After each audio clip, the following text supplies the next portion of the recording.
guys, and welcome back to MS Tech Tutorials. And in today's video I'm going to be going over how to fix the Dota 2 error code, and let's get straight into the video.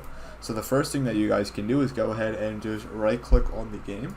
From here go over to properties, and then from properties make your way over to installed files. Now from installed files you can go ahead and choose the verify this game's files are installed correctly, verify integrity of game files option.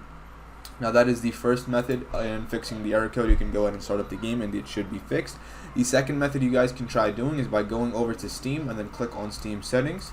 Once these Steam settings are open, make your way over to the downloads tab, and then from the downloads tab go ahead and click on the clear cache and then confirm this option.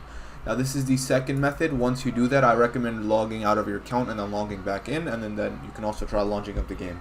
Now the third method you guys can do is just by right clicking on the game and then uninstalling it and then reinstalling the game. Once you do all of these methods, you guys should be good to go, and that should be it for the video. Also try restarting your PC as well, because that can always help. But anyways, yeah, that is it for the video. Thank you guys for watching. Make sure to give the video a thumbs up, subscribe to the channel, and have a great day.